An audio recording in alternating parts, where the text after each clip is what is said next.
Today we're talking about this lens, the Sigma 14-24 F2.8, designed for Sony full-frame cameras. Let's see how quickly we can review this before showing you some real-world example use of this lens with lots of pictures and stuff like that.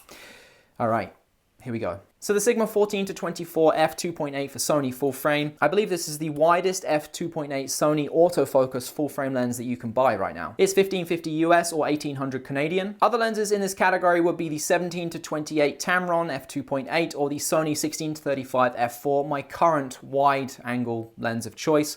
Hold that thought. It's a solid lens. It's pretty heavy, to be honest with you. Made very well. It is a Sigma art lens. I'd say the build quality is very similar to that of a GM lens. You can't actually put filters on the front of this lens because the front element protrudes there much like a fisheye. So in the back is where your filters go, albeit you do need special ones. You can't use regular filters. Sorry, Peter McKinnon, your punvund will not fit onto this lens. Because the front element protrudes, you need a special lens cap to go on it. So it does come with one of those, which is hard and plastic. I would always leave that on there when you're not using it. You want to make sure you're protecting all that glass. A Polar Pro Defender also works quite well. If you would rather use that, keep it on there. Protection is good. Always use protection. Two rings on the lens, one at the front, one at the back, both feel great. The one on the front is for your manual focus. It does suffer from the dreaded manual focus acceleration as it's focused by wire, which I don't like. At the back is your zoom. It goes from 14 to 24. At 14, it protrudes a little bit. 24, it goes back inside the lens. It doesn't move that much. That's good if you're putting on a gimbal. It's not going to throw off its balance if you need to go in or out. Something to be aware of, unlike other Sigma art lenses, it doesn't have an aperture ring on here. Image quality of this thing is incredible. Tack sharp in the middle. At the edges, it's a little bit softer, but it's still really good. It does suffer from a little bit of vignetting and barrel distortion. However, whack that into Lightroom, Bob's your uncle.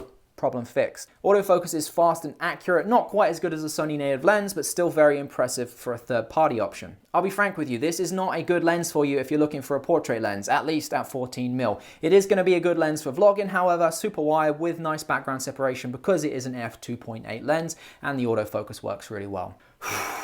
Alright, if you were looking for the quickest review of this lens, that was it. Now I'm going to show you some real-world examples of how I used this when I was testing it out. So for me, I actually shoot a lot of real estate, photography, and video work. And I'm always using my 16-35 f4. I wanted to have some houses to be able to show you some examples of, but it's currently winter in Canada and it's not a great time for listing houses. So I haven't had any real estate work in the past couple of weeks. Instead, I just opted to show you my house instead. The big thing for me with this lens is it's 14/16. When it comes to their widest point, you got 14/16, only 2mm difference. That might not seem like a huge amount, but let me tell you, in a small room, having that extra width is going to make the world of difference. Here's another example in a slightly larger room. Again, it just shows you more of the room, allows you to see more, and for me, that's a really big deal. Here's an example that happens to me quite frequently. I walk into a house, the rooms are quite small. You can't use a tripod to maximize your shutter speed and get as much light coming into the lens as you need because the room's so small and you just don't have the angles to be able to do that. So sometimes you've got to go handheld, and f2.8 in a dimly lit room versus f4 is going to be the better option.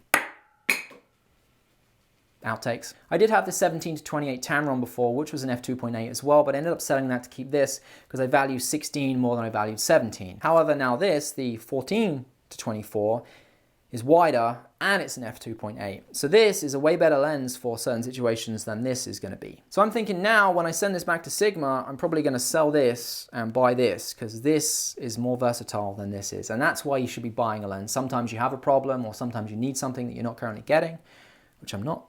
This fixes that. Winning. If you shoot wide, architecture, real estate, that kind of thing, and you currently have the 16-35 f4 or even the Tamron, I would say this is going to be the better option for you. And then the other thing I used this lens for was some street photography, or I don't know if it's street photography really, architecture.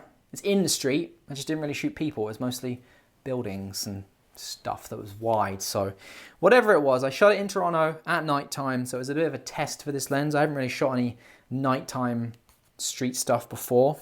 So here are those photos. So 14-24 f2.8 in Toronto at night time. Here's how they turned out.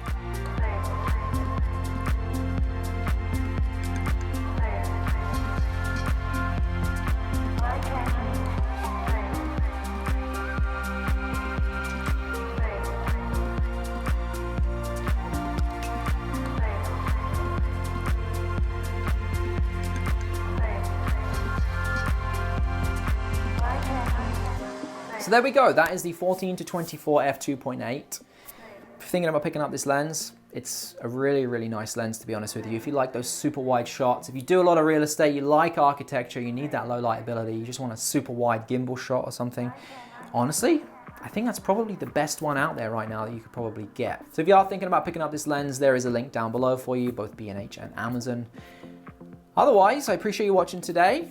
If you have any questions about this lens or you want to know some more, pop a comment down below and I'll do my best to respond to all of you.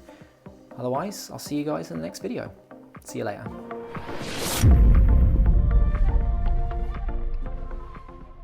(1635) versus the Sigma.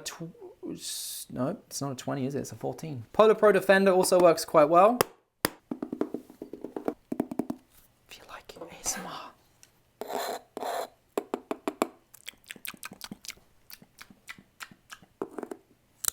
I still don't get that. Still don't get it. If you're into it, great, but